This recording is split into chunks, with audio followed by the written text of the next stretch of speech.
नमस्कार दोस्तों, गुरुजी Uttarakhandi YouTube channel में मैं चंद्रमोहन आपका हार्दिक स्वागत करता हूं। बात करते हैं अपने आज के लेक्चर की। आज हम पढ़ने जा रहे हैं, आज हम शुरुआत कर रहे हैं संसद की। संसद के विषय में जानेंगे, संसद के क्या क्या पार्ट हैं, क्या क्या इसके भाग हैं, उसके विषय में जानेंगे। हर एक चीज़ को समझते हुए चलेंगे।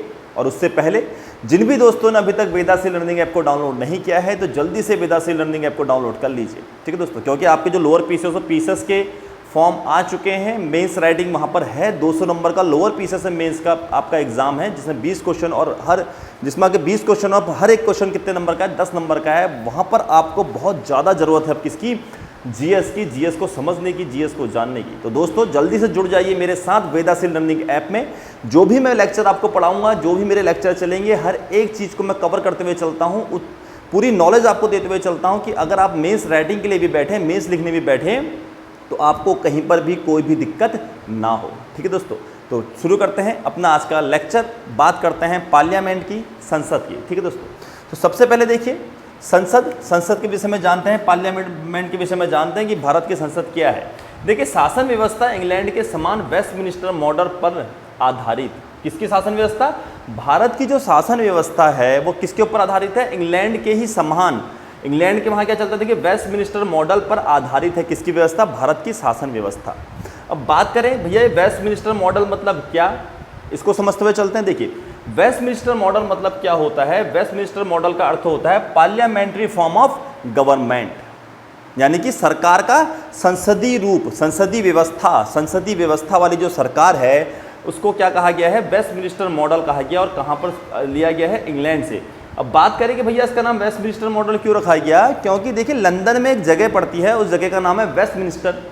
और यही वो जगह है वेस्टमिनिस्टर जहां पर इंग्लैंड की पार्लियामेंट, इंग्लैंड की संसद स्थित है, ठीक है दोस्तों, याद रखिएगा। इंग्लैंड की संसद कहां पर है? लंदन में एक जगह है वेस्टमिनिस्टर, वहां पर इंग्लैंड की संसद स्थित है, इसलिए इसको हमने वेस्टमिनिस्टर मॉडल कहा गया। और इस मॉडल का अर्थ अगर मैं बताऊं तो पार्लियामेंट्री फॉर्म ऑफ गवर्नमेंट, यानी कि सरकार का संसदीय स्वरूप। और भारत की शासन व्यवस्था कैसी दोस्तों? संसदीय स्वरूप पर आधारित है। अच्छा, अगर आज़ादी से पहले थोड़ा हम आगे चलें तो आज़ादी से पहले जो भारत की शासन व्यवस्था थी वो किसके आधार पर चलती थी दोस्तों? भारत शासन अधिनियम 1935, भारत शासन अधिनियम 1935 के आधार पर भारत में क्या करा जाता था? ऑल इंडिया फेडरेशन की स्थापना की गई थी, अखिल भारतीय संघ की स्थापना की गई थी। और स्वतंत्रता के बाद जो हमारे संविधान निर्माता थे उन लोगों ने क्या किया दोस्तों? इसी अधिनियम को फॉलो किया, इसी अधिनियम का अनुसरण किया। यही से आपको क्वेश्चन पूछा जाता है हमारे संविधान में सबसे अधिक विषय वस्तु, सबसे अधिक चीज़ें कहाँ से ली गई हैं? तो आप आंसर देते हैं भारत शासन अधिनियम 1935 से ली गई हैं, ठीक है दोस्तों। आगे देखिए, अब संसद की अगर हम बात करें संविधान में तो संविधान के भाग 5, पार्ट 5, भाग 5, आर्टिकल 79 से 122, 79 से 122 तक के जो आर्टिकल हैं आपके, जो अनुच्छेद हैं, वो किसके बारे में बताते हैं दोस्तों? पार्लियामेंट के बारे में बताते हैं, संसद के बारे में बताते हैं। भाग 5 और आपका अनुच्छेद 79 से 122, ठीक है दोस्तों। 79 से लेकर आपका 122 तक जो आर्टिकल है वो किसकी बात करते हैं? पार्लियामेंट की बात करते हैं। ये मैं आपको बता चुका हूँ कि भैया हमारी जो पार्लियामेंट जो शासन व्यवस्था है किसके समान है? इंग्लैंड के समान है। गठन की बात करते हैं, जो हमारे संसद का गठन किया गया है वो किया गया है अनुच्छेद आर्टिकल 79 में। आर्टिकल 79 में किसके गठन की बात करी गई दोस्तों? संसद के गठन की बात करी गई है। और यहाँ पर बताया गया है आर्टिकल 79 में कि संसद का मतलब क्या। यहाँ पर बताया गया है कि देखिए, पार्लियामेंट है आपकी, जो संसद है आपकी, उसके 3 भाग होंगे, उसके 3 पार्ट होंगे। एक है राष्ट्रपति, दूसरा है लोकसभा, तीसरा है राज्यसभा। 3 भाग की बात करी गई है, 3 अंगों की, 3 पार्ट्स की बात करी गई है संसद की, पार्लियामेंट की आर्टिकल 79 में। First is president, second is house of the people and third is council of states, यानी कि राष्ट्रपति, लोकसभा और राज्यसभा। अब इसमें से राष्ट्रपति के विषय में मैं आपको पहले ही पढ़ा चुका हूं, अपने लेक्चर में पूरे दे चुका हूं। राष्ट्रपति के विषय में ये हम पूरा पढ़ चुके हैं। हम ये भी पढ़ चुके हैं कि राष्ट्रपति ना राज्यसभा का सदस्य होता है, ना ही लोकसभा का सदस्य होता है। ये बात अलग है कि राष्ट्रपति की योग्यता, जो उसकी क्वालिफिकेशन है, उसमें ये बात कही गई है कि राष्ट्रपति जो व्यक्ति बन रहा है उस व्यक्ति के अंदर लोकसभा का सदस्य बनने की योग्यता हो, परंतु वो लोकसभा का सदस्य ना हो। सेम उपराष्ट्रपति के लिए कहा गया है कि राज्यसभा का सदस्य बनने की योग्यता रखता हो।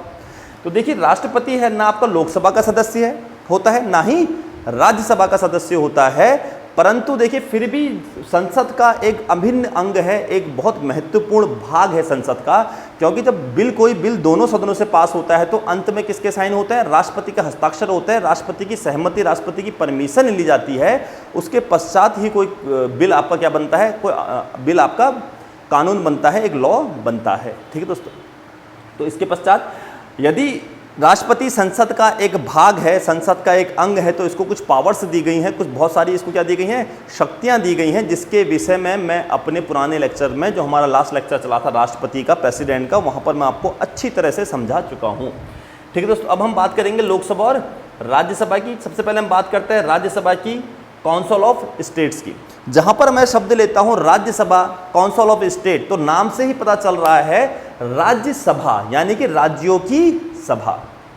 वे सभा, वे सदन जो राज्यों का प्रतिनिधित्व करते हैं, राज्यों को रिप्रेजेंट करते हैं। अगर मैं यहां पर मैं राज्य कह रहा हूं दोस्तों, तो यहां पर केवल राज्य शब्द नहीं आता है, बल्कि संघ शासित प्रदेश जो हैं, केंद्र शासित प्रदेश यानी कि यूनियन टेरिटरीज, वो शब्द भी इस राज्य के अंदर शामिल होता है। राज्यसभा, राज्यों की सभा, यहां पर राज्यों कहने का मतलब है राज्य भी और साथ में आपका यूनियन टेरिटरीज भी, ये दोनों मिलकर यहां पर राज्य शब्द बता रही हैं। और राज्यसभा, जैसा कि मैं अपने पुराने लेक्चर में आपको बता चुका हूं, जब मैंने आपको एक ग्राफ समझाया था कि जनता के द्वारा डायरेक्टली और इनडायरेक्टली कैसे चुना जाता है अपने लीडर्स को, तो वहां पर मैंने आपको बताया था कि जो आपकी लेजिस्लेटिव असेंबली होती है, जो विधानसभा होती है राज्यों की, तो आपके जो विधायक हैं, जो विधानसभा के सदस्य हैं, जो एमएलए हैं, वो चुनते हैं किसको दोस्तों? राज्यसभा के सदस्यों को। ठीक है दोस्तों, आगे बढ़ते हैं। अब बात करते हैं राज्यसभा की संरचना की।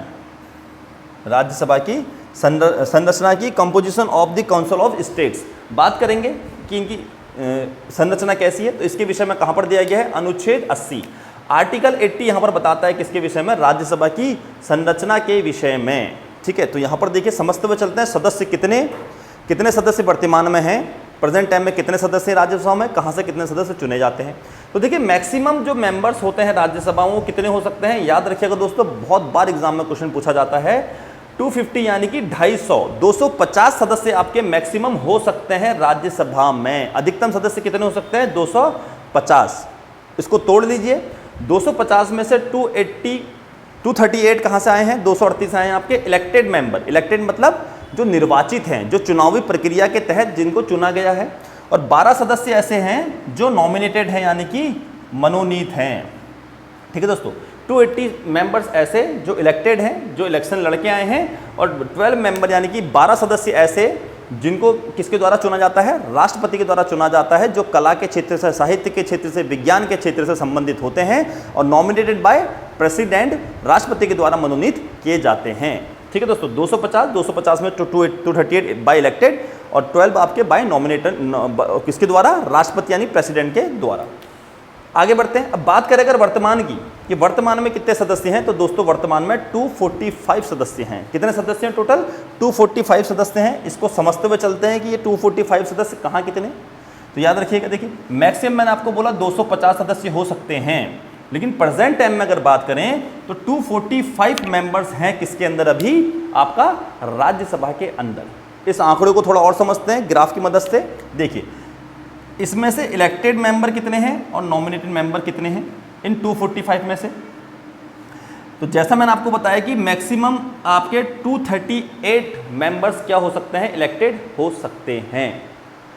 टोटल कितने? मैक्सिमम 250, 250 में से 238 कितने? इलेक्टेड एंड 12 आपका नॉमिनेटेड।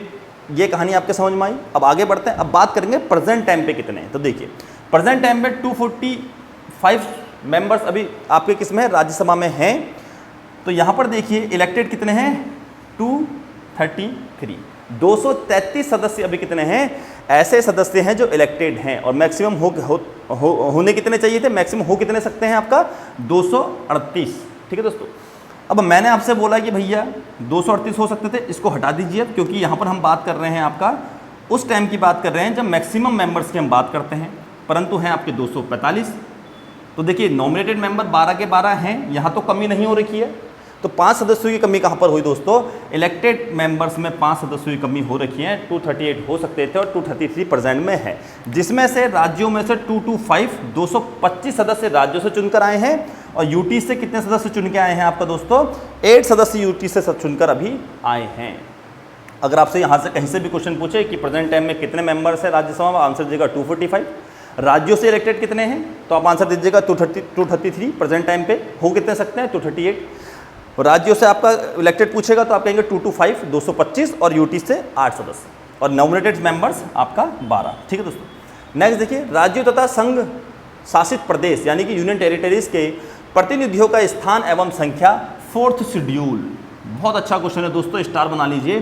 जो आपकी चौथी अनुसूची है, जो 4th शेड्यूल है आपका, 12 अनुसूचियां हमारे संविधान में हैं, 8 पहले थी, 4 बाद में जोड़ी गई हैं। तो इसमें से देखिए जो चौथी अनुसूची है, जो आपकी 4th शेड्यूल है, उसमें ये बात करी गई है कि राज्यसभा में राज्यों की सीटों का बंटवारा। कहने का मतलब कि किस राज्य से राज्यसभा में कितने व्यक्तियों को चुना जाएगा, राज्यसभा में किस राज्य का कितना प्रतिनिधित्व होगा, कितने रिप्रेजेंट आपके कहाँ से आएंगे, राज्यों से आएंगे, किस राज्य से कितनी सीटें राज्यसभा के लिए निर्धारित होंगी, ये सारा का सारा डाटा किस में दिया गया, ये बात किस में कही गई है? चौथी अनुसूची में बात कही गई है। ठीक है दोस्तों। अब आधार कैसे बनाया जाता है? जनसंख्या के आधार पर राज्यों को राज्यसभा की सीटें दी जाती हैं। कहने का मतलब अगर कोई राज्य छोटा है, वहाँ की जनसंख्या कम है, तो वहाँ उस राज्य से राज्यसभा के सदस्यों की संख्या भी क्या होगी? कम होगी।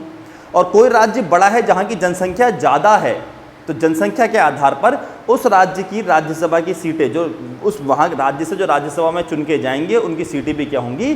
ज़्यादा होंगी। तो राज्यसभा में सीटों का जो आधार है वो क्या है दोस्तों आपका? वो है आपका क्या? जनसंख्या, पॉपुलेशन किसी राज्य की। और कहाँ पर ये बात कही गई है? राज्यों का कितना प्रतिनिधित्व रहेगा, कितनी सीटें राज्यसभा में राज्य को दी जाएंगी, और संघ शासित प्रदेश, केंद्र शासित प्रदेश, यूनियन टेरिटरीज में कितनी सीटें दी जाएंगी, इस विषय में बताया गया है 4th शेड्यूल यानी कि आपकी चौथी अनुसूची में। ठीक है। अब चुनाव की अगर बात करें कि इनकी चुनावी प्रक्रिया क्या होती है, तो समानुपातिक प्रतिनिधित्व के आधार पर कैसी चुनावी प्रक्रिया होती है? एकल संक्रमणी मत प्रणाली, सिंगल वोट ट्रांसफरेबल सिस्टम के तहत इनका क्या किया जाता है? चुनाव किया जाता है। यानी कि इनका चुनाव किस प्रकार से हो रहा है? अप्रत्यक्ष रूप से हो रहा है, इनडायरेक्टली हो रहा है। ठीक है दोस्तों। सिंगल वोट ट्रांसफरेबल सिस्टम के द्वारा, एकल संक्रमणी मत प्रणाली के द्वारा यहाँ पर क्या किया जाता है? चुनाव कराए जाते हैं। ठीक है दोस्तों। अच्छा, इसके बाद एक पॉइंट को और समझते हुए चलते हैं। लोक प्रतिनिधित्व अधिनियम 1951। ठीक है दोस्तों। लोक प्रतिनिधित्व अधिनियम 1951। लोक प्रतिनिधित्व अधिनियम 1951 1951। यहाँ पर क्या कहा गया था?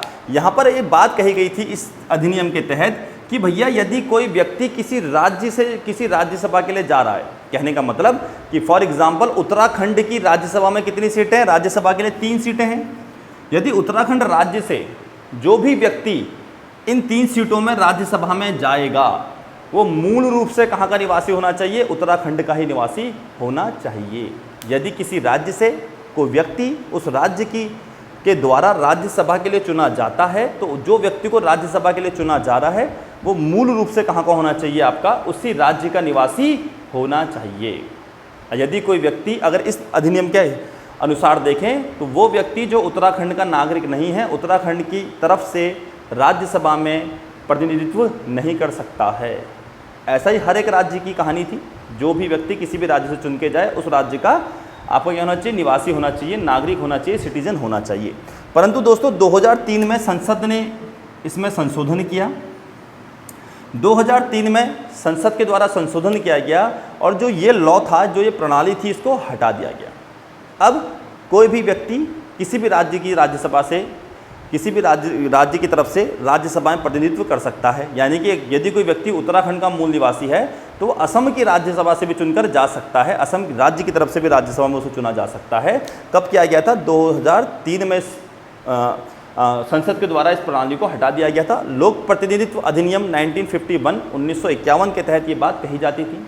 और इसी लोक प्रतिनिधित्व अधिनियम 1951 के तहत ही जो आपकी वोटिंग होती थी वो गुप्त वोटिंग होती थी। परंतु 2003 में इस गुप्त वोटिंग का प्रणाली भी बदल दी गई, खुले वोटिंग को भी यहाँ पर शामिल किया गया। ठीक है दोस्तों। अब नेक्स्ट लेक्चर में हम यहाँ पर राज्यसभा के विषय में और बात करेंगे, लोकसभा के विषय में जानेंगे, लोकसभा राज्यसभा दोनों सदनों के अधिकारियों को जानेंगे, कौन कौन से यहाँ ऑफिसर्स हैं, इनके अंदर क्या क्या इनकी प्रक्रिया होती है, किस प्रकार से विधेयक को लाया जाता है, कौन कौन से यहाँ पर आपके प्रस्ताव लाए जाते हैं, जैसे कि अविश्वास प्रस्ताव, विश्वास प्रस्ताव, ध्यान आकर्षण प्रस्ताव, निंदा प्रस्ताव, इन सब के विषय में जानेंगे, इनकी प्रक्रिया को जानेंगे, शून्यकाल क्या होता है इसको जानेंगे, हर एक चीज़ को समझेंगे, इनके कार्यों को समझेंगे, लोकसभा और राज्यसभा की इनकी शक्तियों को समझेंगे, इनके मेंबर्स को समझेंगे, हर एक चीज़ को पढ़ते हुए चलेंगे। वित्त विधेयक यानी कि फाइनेंस बिल, मनी बिल यानी कि धन विधेयक, हर एक चीज़ को यहाँ पर समझेंगे।